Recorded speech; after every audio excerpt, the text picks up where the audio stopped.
अपने धर्म की रक्षा कीजिए, अपने शरीर की रक्षा कीजिए और अपने पास जो संपत्ति है, जो भी है, उसकी रक्षा कीजिए।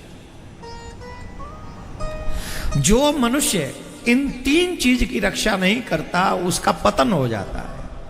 वो यहां भी दुख पाता है और वहां भी दुख पाता है। वो तीन चीज क्या हैं? एक तो तन, एक धन और एक धर्म। बड़ी महत्वपूर्ण बात समझाने जा रहे हैं। सच्चे सनातनी को यह बात समझनी ही चाहिए।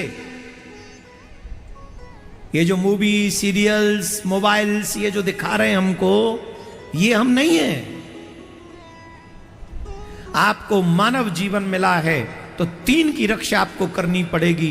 एक आपका तन, शरीर इंपॉर्टेंट है। एक आपका धन, जो भी संग्रह आपने किया है उसी से आप अच्छा काम कर सकते हैं, वो है। फिर धर्म तीसरा है। और इस बात को सुंदरकांड में, रामचरितमानस में बड़े अच्छे से वर्णन किया है। तीन चीज को हमारे चापलूस नहीं होना चाहिए। तीन लोगों को हमारे चमचे नहीं होना चाहिए। और आजकल ये तीनों ही चमचे हैं। आई एम सॉरी टू से, ये शब्द गलत मैं बोल गया शायद, उसके लिए क्षमा चाहता हूं। पर थिंक फॉर अ वाइल, इस पे सोचना, कहीं मैं गलत तो नहीं कह रहा हूं। तीन लोग कौन? सचिव, वैद्य, गुरु, तीन जो प्रिय बोलई भय आस। राज्य, धर्म, तन तीन कर होय बेगही नास। तीन लोगों को आपके भय के कारण प्रिय नहीं बोलना चाहिए। तीन लोगों को आपका डर नहीं होना चाहिए। वो तीन लोग कौन हैं? एक आपके सचिव,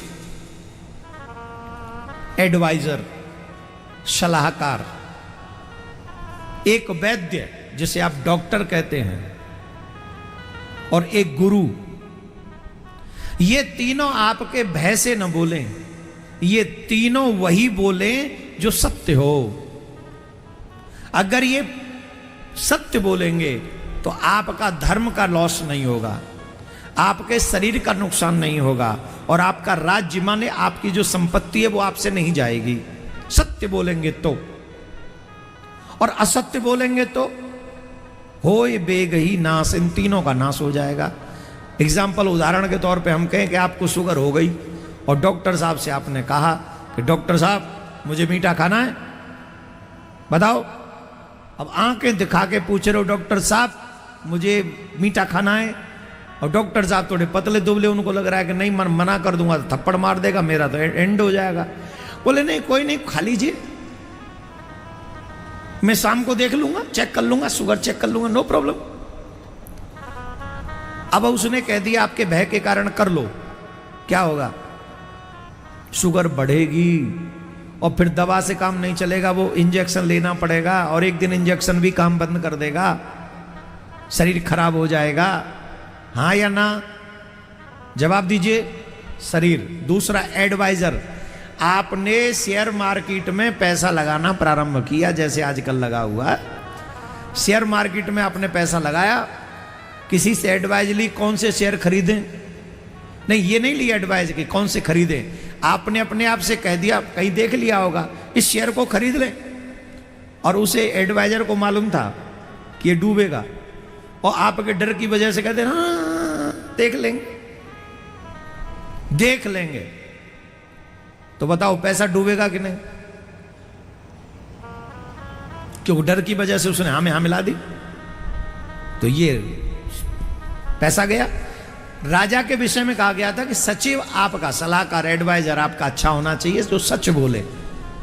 ये जो एमएलए एमपी बनते हैं सबके लिए वो सचिव मिलते हैं, उसे अंग्रेजी में सेक्रेटरी कहते हैं। वो सेक्रेटरी मिलते हैं तो वो सेक्रेटरी सलाह देते हैं, ये करो, ये मत करो, ये करो, ये मत करो। और अगर कोई दबंग हो तो ये अरे बट हम करेंगे ये, तो अब अच्छा वो बेचारा सलाह देना भी चाहे तो भी नहीं दे, बोलो भाड़ में जाओ, हम तो सिर्फ यस यस करते नहीं। और सलाह मानोगे तो राज बच जाएगा, वो धन बच जाएगा, वो सत्ता बच जाएगी, आदि आदि। और सबसे ज्यादा पावर है गुरु में। गुरु माने धर्म। मेरे पास टाइम नहीं है, रुद्राभिषेक 5 मिनट में, जजमान ने कहा। अब गुरुजी होंगे तो कहेंगे नहीं हो सकता। अरे होगा कैसे नहीं, हो जाएगा। अब हो जाएगा तो कैसे होगा बताओ, 5 मिनट में कैसे होगा? लेकिन हो जाएगा क्योंकि तुम्हारा भय है, तुम बड़े आदमी हो, तुम बड़े पद पे बैठे हो, इसलिए हम लोग गुरु लोग भी, मतलब मैं अपनी बात कर रहा हूं और किसी की, तुम चमचागिरी करूंगा तुम्हारी, मैं क्यों मरूं, मैं क्यों तुम्हारी गोली खाऊं भाई, मैं क्यों तुम्हारा तिरस्कार सहूं? अगर गुरु डर गया, अगर गुरु डर गया तो तुम्हारे धर्म का नाश हो जाएगा, तुम्हारे जीवन से धर्म चला जाएगा, तुम्हारा पतन हो जाएगा, क्योंकि गुरु तुम्हारे भय के कारण सच बता नहीं पाएगा और तुम सच सुनना भी नहीं चाहोगे।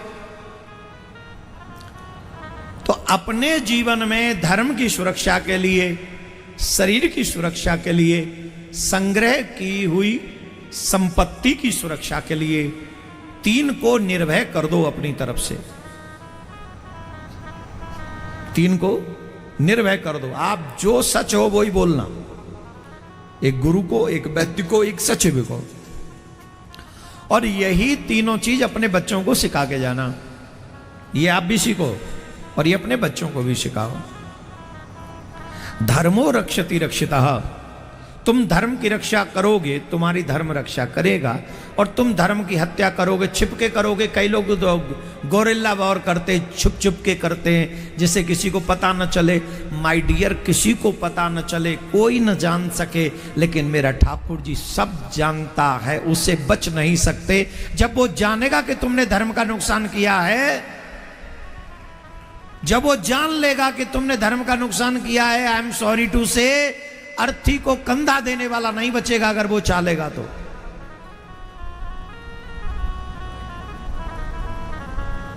अर्थी को कंधा नहीं देगा कोई, क्योंकि पापी की अर्थी को कंधा देने से भी पाप लगता है।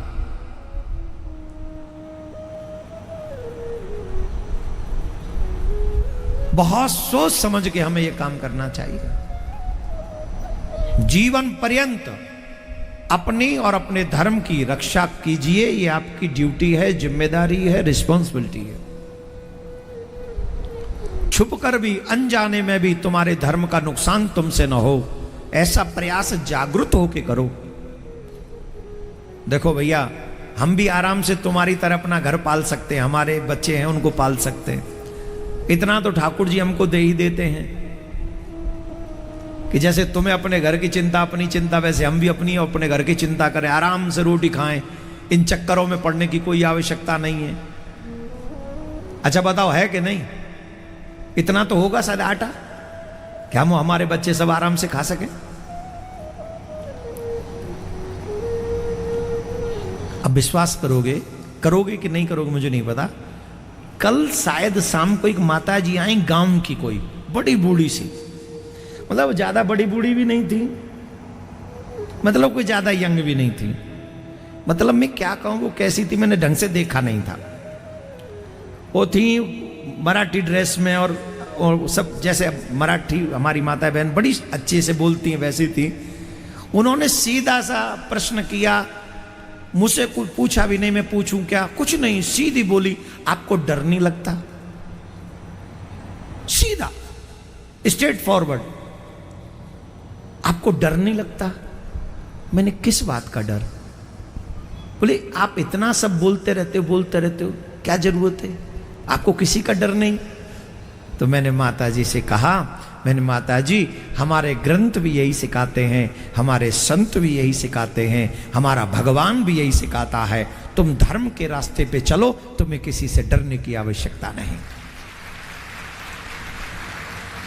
और हम किसी का नुकसान तो नहीं चाहते, हम किसी का बुरा तो नहीं चाहते, हम किसी को मार देना नहीं चाहते, लेकिन कोई हमें और हमारे बच्चों को मार दे हम होने नहीं देंगे। और जब तक हैं तब तक तो नहीं होने देंगे। आप कहेंगे आपके बच्चे, हाँ ये सब मेरे ही बच्चे हैं जो कथा पंडाल में बैठे हैं, ये सब मेरे बच्चे हैं, सनातन को पूजने वाला विश्व के किसी भी कोने में रहता है, वो व्यासपीठ का बच्चा है, वो धर्म का बच्चा है, मेरे केशव का बच्चा है।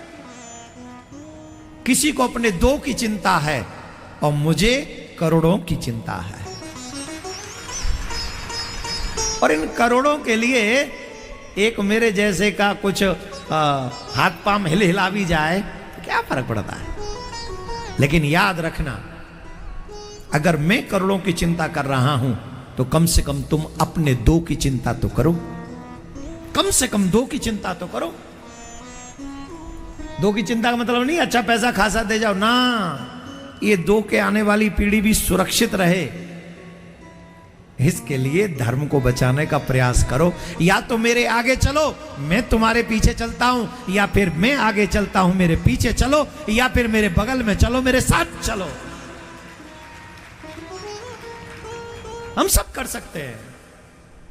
सरकार हमारी है, प्रशासन हमारा है, यहां भी हमारा है, दिल्ली में हमारा है। अगर हम सब इकट्ठे हो जाएंगे तो शासन भी हमारी बात सुन लेगा, प्रशासन भी हमारी बात सुन लेगा। कृष्ण भूमि के मंदिर का निर्माण भी होगा, सनातन बोर्ड का निर्माण भी होगा, आने वाली पीढ़ी को कष्ट ना हो ऐसे संविधान में कानून का निर्माण भी होगा। तुम जो आलस्य करते, आता मांझी सटकली, धीरे पिट पिट पिट पिट क्या,